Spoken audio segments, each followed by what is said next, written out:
Greetings. Greetings, everyone. This is All Right. I'm right. And I'm a laughing Jill Cox Cordova. I guess you are. And I'm Anthony Cordova, not laughing. You should be laughing. I don't know Laughter why. is good for you. I don't know Laughter is good medicine. I don't know why you're laughing. Why? You don't know why. It was the look on your face. Okay. It made me laugh.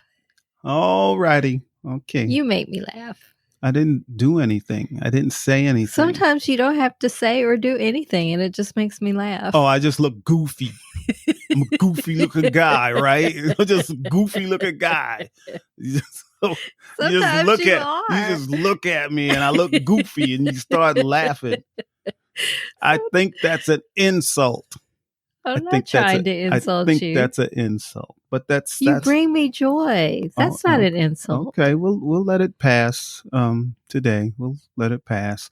So Jill, what's our topic today? Our topic is couples and vacations. Oh. It's part of a segment that we call Stand by your stance. We're going on vacation. We're going on vacation. That doesn't sound right. I'll get the tune right. Okay, Jill. So, vacations. We're talking about vacations. I'm actually getting out of the house. Are we talking about vacations and couples and vacations and how couples navigate the vacation type of thing? What type of thing? Yeah, vacation thing. Yes, we're talking about when you go on vacation with somebody else, especially if it's someone that you love or you think you love. Think you love? You are in interesting mood today, Jill. Someone you think you love, so you just think you love them, but you may not. You've been on those kinds of vacations too. You know what? You'll find out on that vacation. Yes, you will. And just a quick tip. We can get to this later if we want to, but do not go on vacation out of the country with someone you don't know very well. Oh yes, that's great advice. If you go out of the country, you need to know that person you're going with very well. Yes. Yes. All types of things can happen. Sure can. Yeah. So what's your experience with couples and vacations, Jill? Well, with us, I love every minute. Well, except for one vacation. With us, I have loved every minute we have spent on vacation because we get along really well. We even when we're on vacation, our personalities and our way of doing vacation blends very well. So, for example, on a normal day, if we're not on vacation, everybody knows I like to sleep in. Yeah. And you're a get up, let's go kind of guy, right? Yeah. But on vacation, you're who you are and I am who I am, and it's fine. Like you make it fine. Oh, yeah, because, I know you like to sleep in. Right, and I'm on vacation. Yes, so, and I do try to sleep in, but it just doesn't happen. Right, So, right. So, I understand that, so I let you sleep, and I'll go do something else. I may go walk on the beach or something. Yes, until you know that I'm up. And then when we decide to do something, like, well, what are we going to do today? Most of the time with you and me, we just kind of venture where, what looks interesting to us. Most of the time we don't have a plan ahead of time that we'll go to a certain place, unless it's just something that we really want to visit. Mm-hmm. Like that time that I wanted to go to the Liberace Museum. Yeah, that was interesting. We did not plan on that one, but we're driving through Las Vegas. And no, I think you saw the sign, and you saw the sign that That's right. And I really wanted to go because I appreciate piano and pianist, and so I wanted to see what that was all about. Yes, and that turned out to be... And you humored me and went too, because we were in Vegas. Like, who goes to a Liberace museum in Vegas? Exactly, but it turned out to be very, very nice. Yes. It was very interesting to see. I mean, they even had some of Liberace's cars. Right. Old cars. I was more interested in the pianos. Which is interesting. Yes. Yeah. So that was all pretty cool. Yes. I thought. But there's times where we booked a vacation to Daytona for New Year's. Yes. And neither of us are like, oh, we're going to stay in. Well, we don't want to be in a crowd. Well, actually, we really, we love Florida. We used to love Florida. Well, we'll get into that later. That's a whole political thing. But we love Florida. Basically, we love Florida, except for the political climate there now. But Daytona is like crazy, super touristy. Yes, so which neither one of us normally does. So we really didn't want to stay in Daytona, but we had a booking where we could stay for free. Right. So we went, and the place we stayed at was wonderful, and it was in a high rise, and we looked over the beach, and we also got to look over, the main drag of Daytona. And we thought, well, we'll just make the most of it. Yes, we thought we would. We had our room had a balcony. Yeah. That faced where the fireworks were going to be for New Year's. So we thought, we'll sit on our balcony, we'll have our own food and drink, and we'll watch the fireworks. That was our plan. Yeah, but it turned out we had a blast. We did, and we left the room. Well, we definitely left the room. But I mean, our accommodations were so central. I mean, that we were able to walk everywhere, where all the excitement was. Drive anything. Right. So, we spent New Year's Eve, and we was right there where their little ball dropped.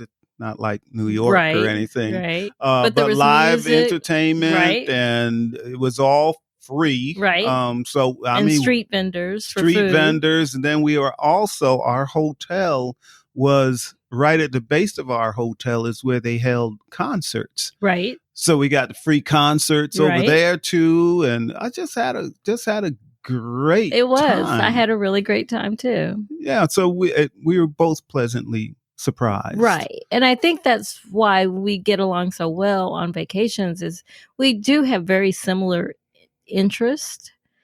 So we both like music. We we like to people watch, things like that, and we like the beach. So, and we generally like the same restaurants. So it's very easy for us to go on vacation, right, and do things that both of us are happy with. Yeah, that is the truth. That is the truth. We like to swim. Yeah, swimming is great. Except for that one time that I clearly forgot how to swim. I don't know what was happening. I thought I was moving, but I was just sinking. You just sank. I don't know what was happening. We were going to race across the pool. Yes. And I started swimming, and I was, and Jill, I hadn't come moved on. anywhere. And I was like sank. doing all the motions, and I wasn't like, you just sank. Like most people think if they're afraid of the water. I'm not. I love the water. So I don't know. I still don't know what happened. You just sank. You forgot how to swim. I forgot how to swim. How does a person do that? I don't know. I guess I need to swim more often. Okay. Well, we've been talking about ourselves. Right. Let's talk about other couples that we have seen while on vacation. Yes. Do you have a favorite? My very favorite one was the time that we went on a cruise. And clearly the couple, they were newlyweds. But clearly the husband did not know the wife very well. He did not recognize her. So, any of you that are familiar with Señor Frogs, it's a chain. In Cozumel. That one was. Yes, that one was in Cozumel. But it is a chain. But they party day and night. Yes. They party, in the middle of the afternoon, in the morning, at night. They party almost 24 hours a day. So we hit that port at what, noon or 11 o'clock in the morning? Yeah. They was like full bore out and party people. Right. So, and I remember I said, come on, Jill, let's go in here. You said, I'm not going in there. Come on, Jill, let's go in. I'm not going in there. Come on, Jill. And the reason I was saying that is because people in there looked really wild. It looked like anything would go in there. Yeah, kind of did. Yes, but I did go in. Yes, you did go in. So listeners, I convinced Jill to get in this conga line, and it was like about every hour they would start this conga line, right? And everybody get in the conga line. So Jill, come on, Jill, let's get in the conga line. So she says, okay, I'll get in the conga line. Because I do like conga lines. Jill was in front of me, and there was a very tall man. Yes, I couldn't see past the person in front of me. So those of you that know Jill know that she's really not a drinker. She'll have a drink every now and then, maybe a glass of wine, but she's not a drinker like I used to be. So, anyway, but what Jill didn't know was it was a shot conga line. I had no idea. So I'd never even seen one of those. Probably about every 15 feet of this conga line, there was a guy standing on a chair with a bottle of liquor. I don't even know what it was. It might have been tequila. I don't even remember. But a bottle of liquor in a squeeze bottle. So as you got up to him in the conga line, you're supposed to tilt your head back, open your mouth, and he would shoot a shot into your mouth, and you would do that. There's about 4 different spots in this conga line. So I see the guy, and I say to myself, oh, there's no way in the world my wife is going to do that. Not Jill. No way. When she sees that, I know she's out. I did get out of the line after that. So the guy in front of her goes, and then it's her turn, and she's like, "Oh, what is this? What is this?" And I think the guy says, "Tilt your head back and open your mouth." And I did. And she did, and she took a shot. Oh, her head was shaking like she was in convulsions. And I got out of the line. And then she got out of the line. But you took a shot. You're telling that story like you didn't recognize your wife. I was talking about a completely different couple. Yes. Well, this is the first you did something that I thought you wouldn't do. Yes. But this couple, they were on the ship with us, and we hadn't seen them up until this point. So the guy looks really conservative. He's really conservative and quiet and reserved. But his wife, she was lit. Was really wild. And she was drinking shots off of women's stomachs. Yes. And she was kissing women. And, yes, she was. They have a thing where you can trade shots, like shots, mouth to mouth shots. Yes. So she was doing that, and she was really tore up. She was drunk. And he had his eyes were big, his mouth was open. Right. He obviously could not believe it. That's right. So eventually he just kind of shook his head and hung his head down and just went back to the ship. Okay. And we were hoping that someone got her back to the ship, and they did. Well, that's the thing. Somebody did get her back to the ship, and they must have called him at his room, because I came out of our cabin to do something. I don't remember what it was. And excuse me, I saw him and somebody at the elevator with his wife, and they took her off and said, "Hey, is this your wife?" And she was like really, really drunk, right? So he gets his wife and he's bringing her back to the room. And I said, "Is she okay?" So he remembers that he saw us in Señor's Frog. And all he could say to me was, I didn't know. I didn't know. I didn't know. And they were newlyweds. They were like on their honeymoon. Yes. But he did not know who he married. He got a really big surprise.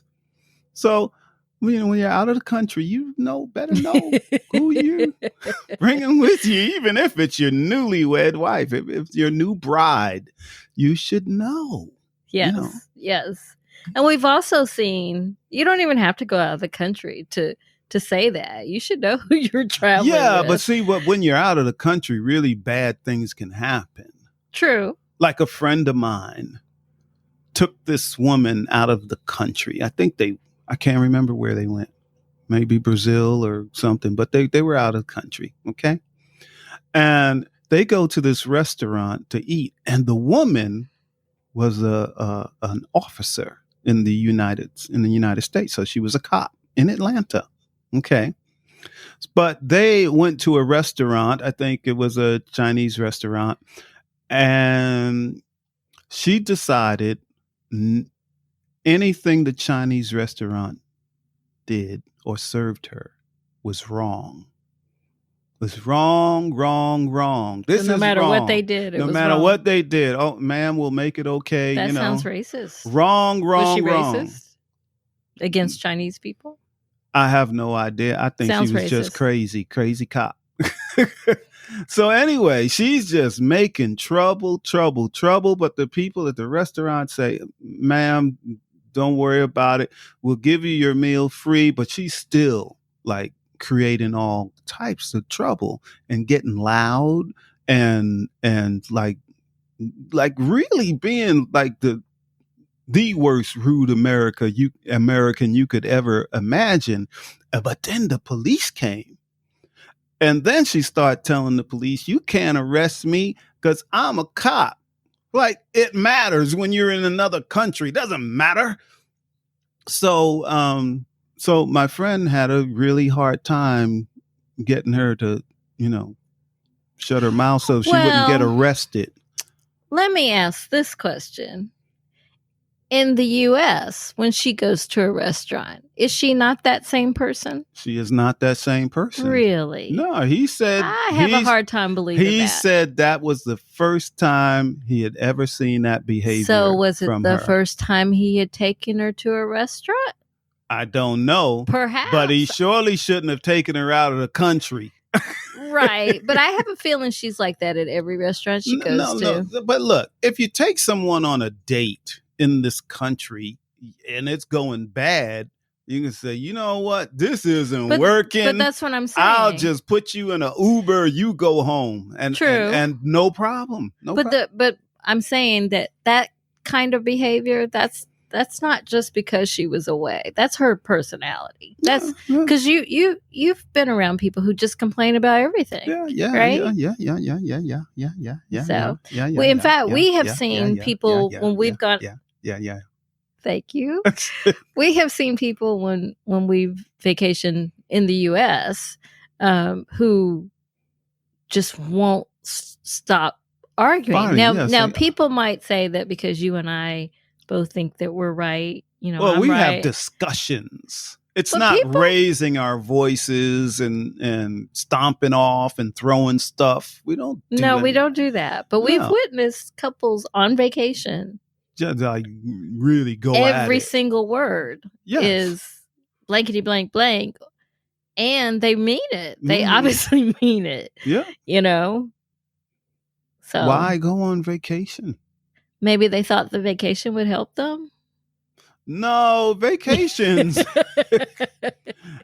Some people think that, but usually if you're having problems in your relationship, the vacation can quite often make it worse. You and I understand that, but I have heard many people, I know many people.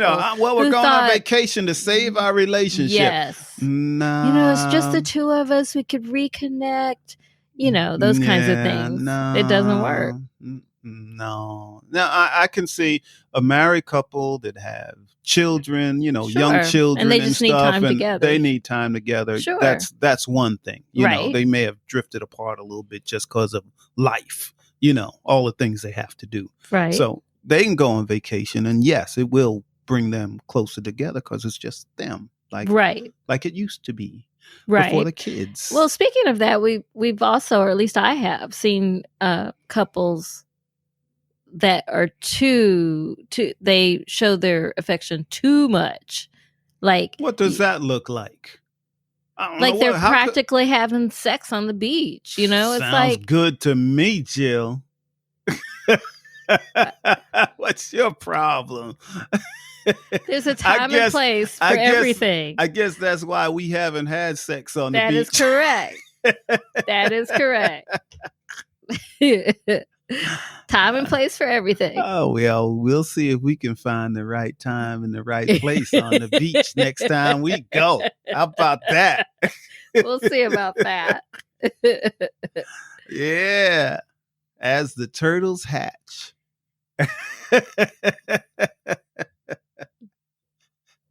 I'm just shaking my head. Hey, you brought it up. And you brought it up. And what about the couples where they're obviously a couple, but at least one of them is looking at everybody else? Oh, yeah. I don't like that either. Well, I don't do that. No, I know you don't. But I hate to see it. Like, don't look at me. Don't look at her. Like, I hate to see it when people do that. But you know that's their personality. That's who they are too. Mm-hmm. That's not a one-off. Does that make that person a person that cheats, or just a person that looks and doesn't cheat? Usually people who look and the looks linger, they're cheaters. Well, or at least they think they're making the person they're with believe that they're the only one. Well, Jill, okay, let's take us for instance. And I know I have done this before, and you've probably done it also, but I might say we might be walking together and someone comes approaching us from the other direction, just walking. And then I might say, wow, that woman was really attractive, or what she was wearing or something like that. So, that was a nice dress she had on. Or, sure. Oh, she looks, but that's different. Or she looks, she looks really artsy, or. But that's different than if you had looked at her like she was a snack. Like you were snickety snackety. Take a bite out of you. That's different. That's disrespectful to me if you ever did that, but you've never done that, nor have I. No. We haven't. I don't think either one of us is that type of person. No, we're not. Would be glaring at someone with lustful eyes. Except you. I glare at you with lustful eyes. You don't glare. I glare at you. Glare is not the right word. Oh, I glare at you, baby. No, yes, I do. Glare is not the right word. I glare at you. Glare is not the right word. Snickety Snickety snackety. Look like a snack. Well, I think we should go to our next segment. A snack. I'm going to eat you up like a snack. We're going to our next segment that we call Give It a Rest and a Resolution. Couples and Vacations. What's your conclusion and resolution? Well, it usually does sound like we're repeating what we've already said, but if you don't have a lot in common with a person, that is probably the person you don't need to go on vacation with, even if it's your spouse. Yeah. Really? Yes, really. So if it's true that opposites attract, but you shouldn't go on vacation with your spouse? If you realize you two really don't have anything in common, don't go. Should they still be your spouse? Well, everybody has different types of relationships.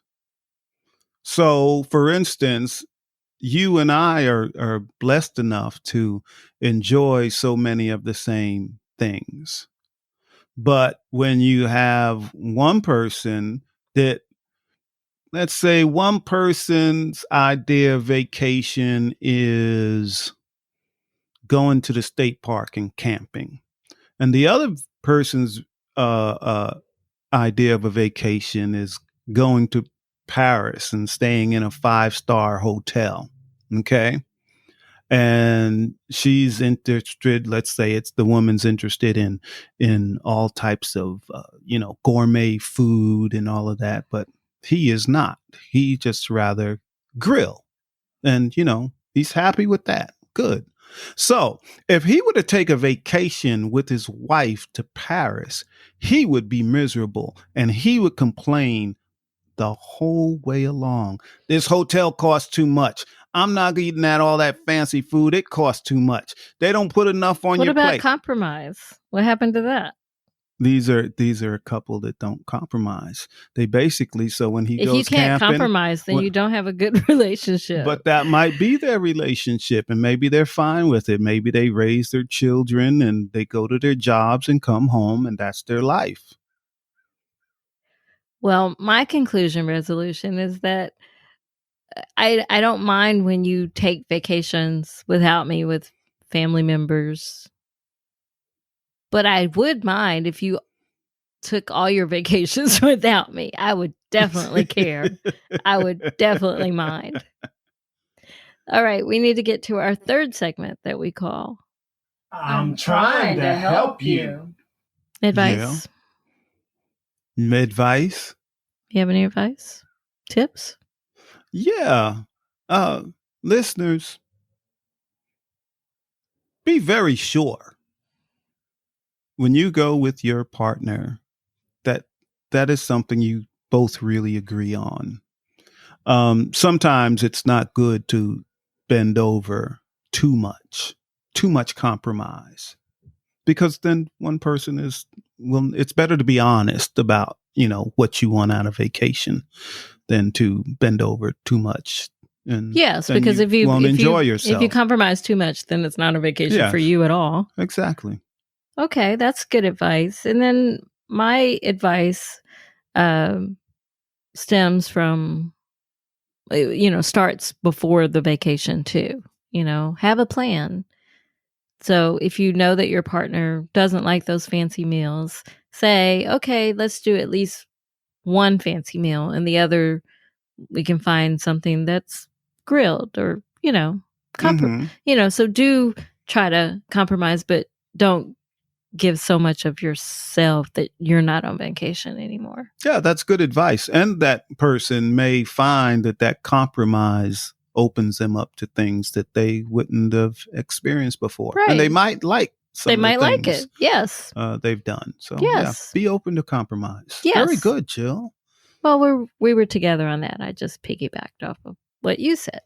So let's get to our last segment that we call So what do you think? What do you think? Because I'm right. Because I'm right. We still want to hear from you listeners. We do. We love it. We love it. We love it. And that number is 404-594-2247. Yes. Yeah. Yes. And we do hear from our listeners. We do. Every now and then. Yeah. Yeah. We also get a lot of missed calls. So don't be afraid to leave a message. Hanging up. Mm-hmm. We because you won't get to talk to us, but we'll talk to you through our podcast. So if you're expecting to talk to us, no, that's not going to happen. Now, if you really, really, really, really need to talk to us for something, it's imperative. Just leave your phone number. We may call you back. We might. Oh, I might. I'm more likely You're to call more likely you back to than me. than Jill. That is correct. I may call you back. Well, that wraps up this episode. You've been listening to I'm Right. I'm Right. I'm Jill Cox Cordova. I'm Anthony Cordova. Shout out to Gifford Ivan Cordova III for the music, Nick Zinke for the art, and to you too, listeners. Yes, listeners. Yay! Yes. We hope that COVID is winding down now. At least we hope so. And that everyone has gotten their COVID shots, that they will take a vacation. Yes. Wonderful. Wonderful. All right. As usual, we love you all and have a great day. Have a good one. Bye. Bye.